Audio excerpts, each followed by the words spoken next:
Hey, how's it going, guys? Decided I've been in sort of a neurosis type mood lately. Just like I haven't listened to them until just now, pretty much, and the CD a second ago in the car.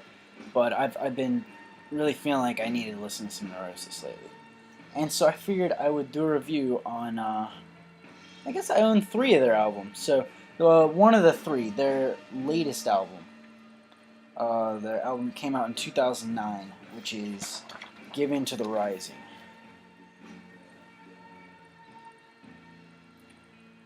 So, Neurosis are sort of the forerunner, or at least at one point in time, were the forerunner of the more.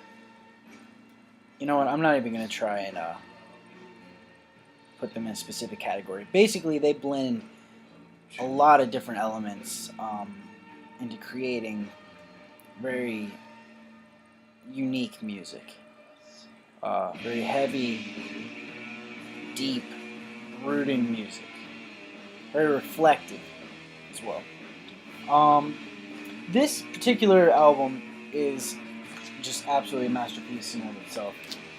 Just artwork wise. The one of the members saw pictures of this horse on YouTube or on Google or the internet or something to that effect, and he went to the place that this was located and took more pictures of it. So, and I don't know whether he added to it or something to that effect, but it's really incredible. Like I can't even show you all of it. Hang on, let me see. So there we got.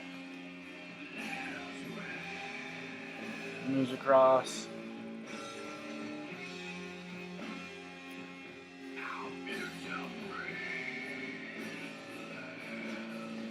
As you can see, and then we've got the back here, or nope, back is the other side.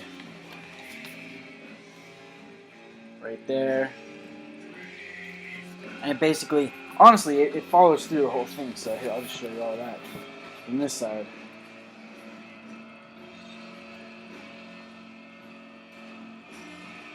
All the way through there, so it's pretty incredible. And then, of course, they don't just stop there. They've got a sheet with all the lyrics on it as well. And I kind of want to say there's another sheet of that, but I might be wrong. Let me check. No, there's not. So, yeah, incredible, iconic imagery. He used that word himself when he was talking about how they chose it. They said they wanted to go back to a sort of iconic imagery to go along with this. So yeah, packaging aside, this music really matches the artwork in a very thick, heavy, dark, brooding, apocalyptic sense. It really captures that musically, and they use many different avenues and aspects to their music. Like they have electronics that come through, as you can hear, sort of waving, sort of textures, sort of a texture of electronics that weaves through, and a lot of repetition, dissonance, dynamics are incredible on this album. The dynamics, the range is very effective, and they really don't hold back or try to limit themselves. I guarantee they don't sit and go, all right, well, let's write another doom sludge, another progressive doom sludge album, because that's a limitation in itself, in and of itself. That just calling it something like that limits it immediately. So they don't do that. They create music, and it happens to present itself in a more metal mentality. But I mean, really, you could call this ambient, dark ambient almost, because it's got the electronics in there. It's just so many aspects to it. It's very complex, and the lyrics, are very very intense. On their YouTube, or no, on their YouTube, on their MySpace, I believe they cited Cormac McCarthy as a influence on their lyrics, and I can see that easily. Cormac McCarthy, by the way, is one of my favorite authors. I may have mentioned that before, maybe not.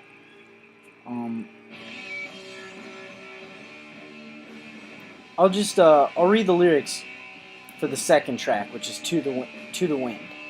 It says, I saw God and death through you. Most things we'll never know. The darkest water runs in the feasting cancerous. The questions burn in cages of a masterless life of disease. All that feel the warning, see to will its steeds. Of black to cut us down. Sorry, I can't read. Of white to light, our sound of red to burn and brown, to gray to spread like ash to the ground. At the end of the road, the land. No, I think this is the next. The next one is At the End of the Road. And I won't put you through another horrible reading session, but you get the idea.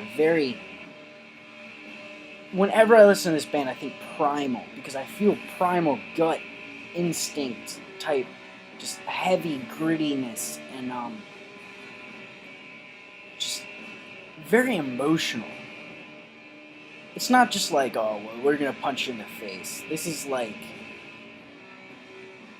they're trying to reflect or capture the torture of their very existence within this, within this album, within most of them. That it tends to be this sort of, it's a struggle between the consonance and the dissonance of life, and the dissonance is winning in this case.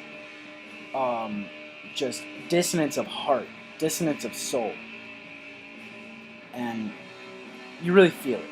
You do. I don't know if you can even hear this music. I have the window open, so we've got outside sounds going on, and this isn't that loud, but you can easily look it up. Given to the Rising is their first on this. Fear and Sickness is the next. And that's coming up right now. So the tracks are Given to the Rising, Fear and Sickness, To the Wind, At the End of the Road, Shadow, Distill, Water is Not Enough, Hidden Faces, and I believe that's all. 9 Hidden Faces and Origin. I didn't see those. Yeah, 9 is one, Hidden Faces, and then Origin. And it takes you through a journey. It's not just you pop it on and listen to one song. You can't just. I mean, he even said that. It was either Scott Kelly or Von Till, whatever his name is. Damn it. And I'll have it up here. Steve Von Till. It was one of them that said, you just can't pop in one of our songs and get the idea. You have to listen to the album. And they put it through with that mentality. Bands like this, bands that are enduring in the substream, underground area, enduring, like gods of this genre, like Opeth, Neurosis, other bands such as that, are they stick to their mentality that they have. They have specific mentalities, and they don't waver, and they don't let other, they don't go, all right, well, this is the age of MP3, so let's make a bunch of songs. They put out albums, and they put a lot into their packaging and shit like this, because to them, that's important. They don't care whether it's important to you. They'd love for it to be.